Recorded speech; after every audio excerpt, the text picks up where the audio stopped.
Today we have the wonderful, talented Samantha Riley from Sydney, isn't it? I am from Sydney. Okay, Sam. Samantha Riley, tell me, who are you and what do you do? I'm Samantha Riley. I help thought leaders, coaches and consultants to position themselves as the authority in their niche. Now, you're a #1 bestseller, books. Yes. You coach thought leaders, you coach... Authors, speakers, coaches, consultants. That's a lot of hats. Everyone is a thought leader. Yeah. And it's just about drawing that out. People who are experts or people wanting to be experts? Well, the funny thing is that a lot of the people that I work with actually don't think they are. You know, the more you know, the more you realise you don't know. And generally, or what I mostly find is that people that are just starting out think they know everything. They're not the people that I love to work with. I love to go up to people that have been, you know, doing their thing for 10 or 15 years ago. Oh my goodness, you're a genius. Like, let me help you, you know, repackage this and put something together. Oh no, I don't know if we're good enough. They're the people I love to work with. The hidden gems, the people who actually don't know how much information, value or power they actually hold. Yeah, absolutely, absolutely. But do you also find that there's a whole bunch of people that try to be a thought leader based upon somebody else's IP? Yes, and I'm going to be... Well, I'm going to be really authentic and say, me. Like I feel that I can help so many people now because I've been through that whole process of maybe, you know, you work with a mentor and you think you're modelling them and then all of a sudden you look in the mirror and think, oh, maybe I wasn't modelling them, maybe I was straight out copying them. There's a part of that though, isn't there? It's kind of the baby steps or how you get started. I mean, there's certainly a part of, I'm a prime modeler. I mean, I model the way my business systems work and things because I don't need to fix anything. I just follow. It's a system. It works. I can see Francesca. I can see Renee using it. It works. I'm going to copy that. But I do it. I bring in my own thing. Yes. And you don't teach it though. You don't teach it until you've actually implemented yourself, tried it out. You know, put your own slant on it. Like, thought leadership means that you're bringing a fresh perspective. You have to be coming from a place of experience, not just copycat. 100%. Yeah. Absolutely. And I think that's the difference. That's the difference. That you're coming from experience, not just, oh, I've done that thing maybe half a time and I'll go teach it. Like, no. Yeah. Who's going to admit to this? And I think this is like a coach's secret, or no, not much more. That in a workshop or when I'm teaching, I learn just as much because when you're in that space, stuff comes up for you. Like before, like whenever I'm doing a workshop, I go, oh, that was good. I need to write that down. Do you know what I mean? Yeah. And you walk out and you go, I just learned something more. The penny dropped for me again today. I've gone deeper into my own work. And that deeper, that's that layering, isn't it? Of, you know, all of us have these amazing conversations and we all know some really cool stuff. But, you know, you're just chatting away and that's that thought leadership, you know, style is that you hear it, but you're taking it in your own way and you're changing it a little bit. I'm thinking about it from a different perspective. If those that are watching, they could be sitting there thinking, I know there's something in me that I'm destined to be a thought leader. However, they might also be looking, we all model somebody else and they look up to their role model and go, but that's the thought leader in this niche. How can I be a thought leader because they're the thought leader? What would you say to them? Oh my goodness, that is such a good question because that's what we hear all the time. Especially with coaches, you know, oh, but everyone's a coach. Well, no, not everyone's a coach for a start. And not only that, but we are all unique.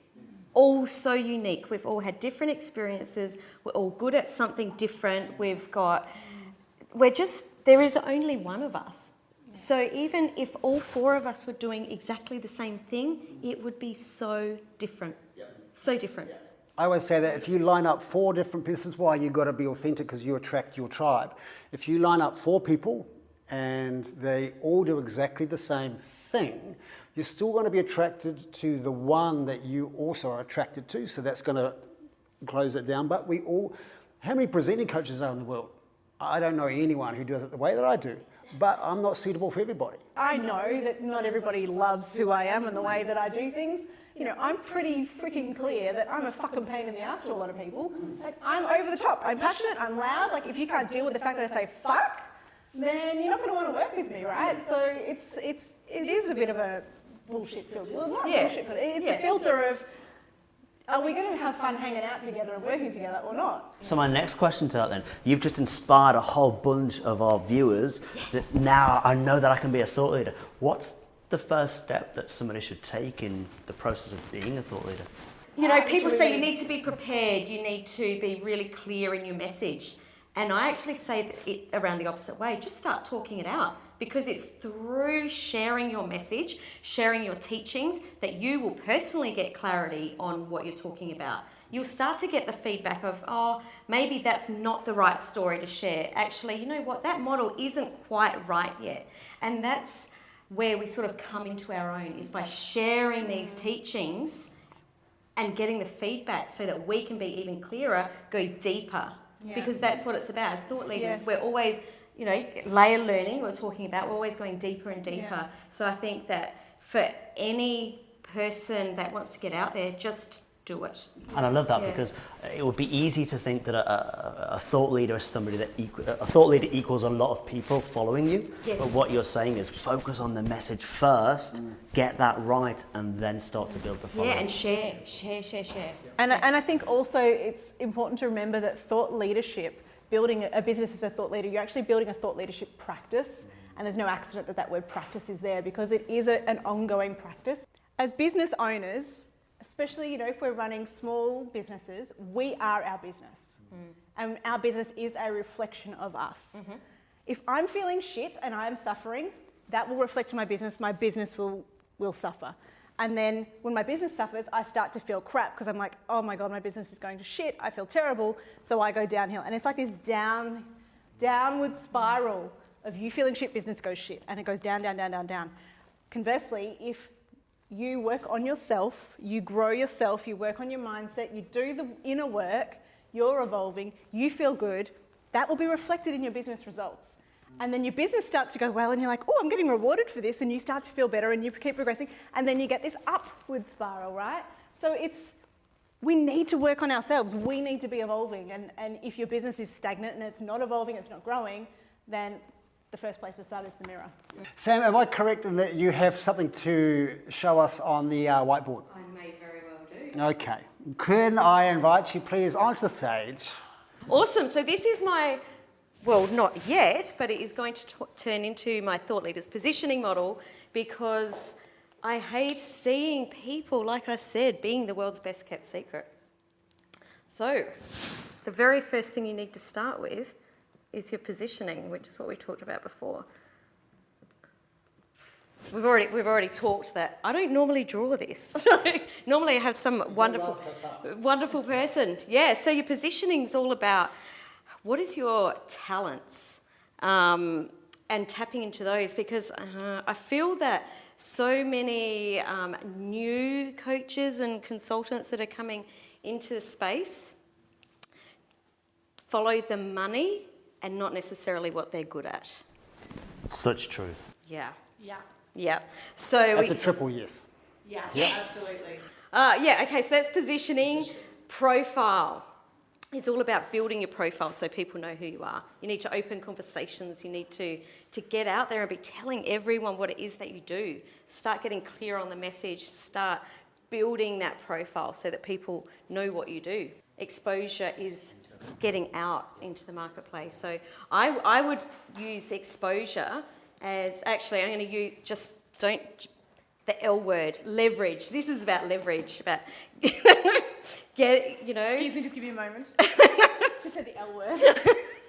This is about getting your message out to many people. It's not a one-on-one conversation anymore. It's a one-to-many conversation. All right, so once we have positioned ourselves as the authority and we have a profile that people know, that's where we get authority. So that's authority positioning. It's not like I'm the best.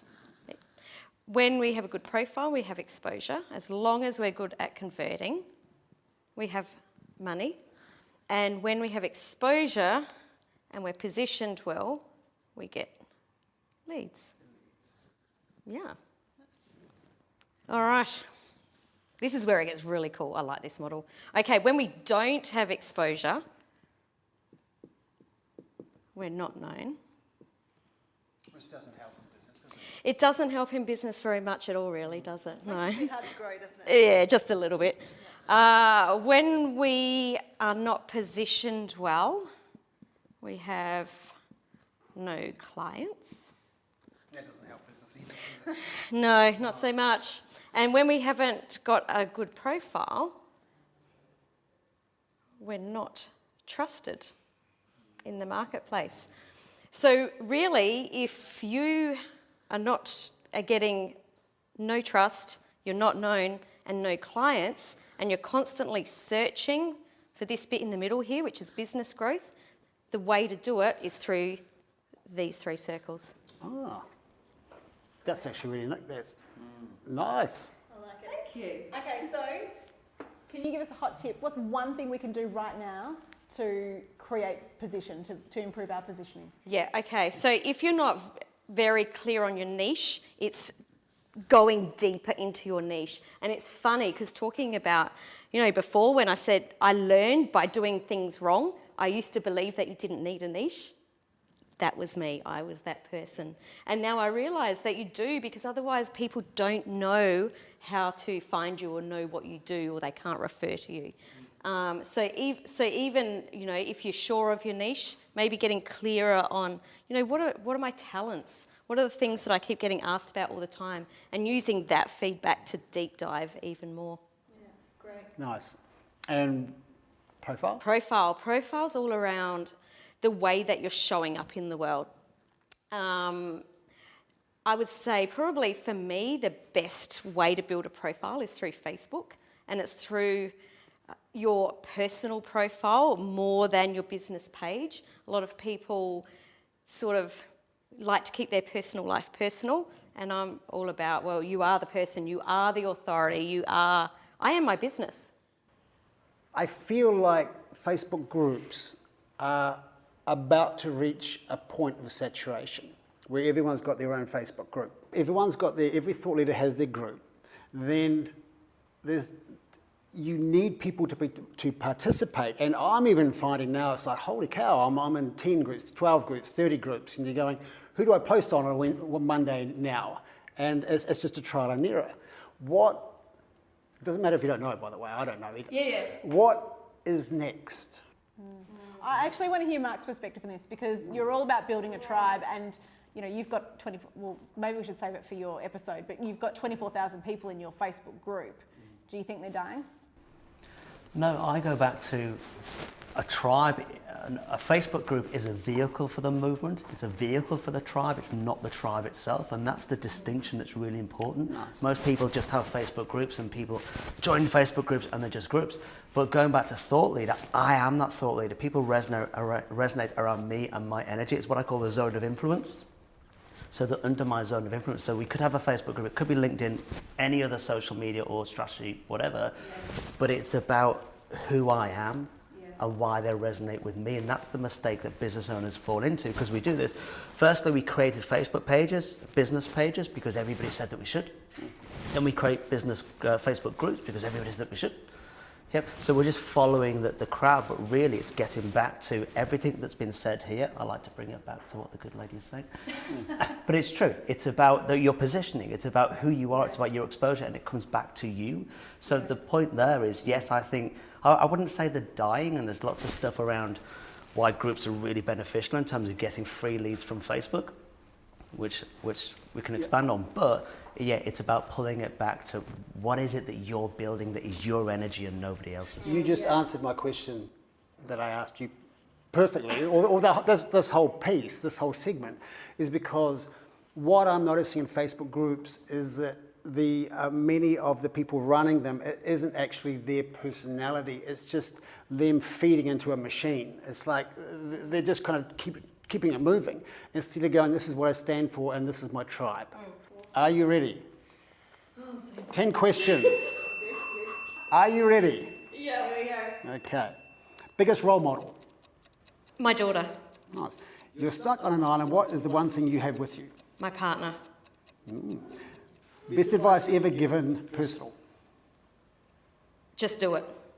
Best advice ever given, worst advice ever given personal. Make sure it's perfect. Right. If given one wish by a genie, what would it be? Time's ticking. Oh my God. What would I wish for? That I didn't like McDonald's. Yeah, fair enough. What's your favourite children's book? Meg and Mog. Oh, how do you find play in your business? I just have fun all the time. Name something that makes you go, Thinking about being on the island with my partner. Nice. Where did you have your first kiss? In the kitchen at a party. Classy. Nice, there'll be a few who can relate to that one. And tell me something that I didn't know. That you didn't know about me or in general? You. About me, something you didn't know about me. I've been married for 20 years. Ooh, 113. And you got a question wrong, I so did. there's extra time, so I think Yes. that should be less. That's my opinion. I think it's a 110, I think. Okay. I'm going to take it down to 112 because this is my show.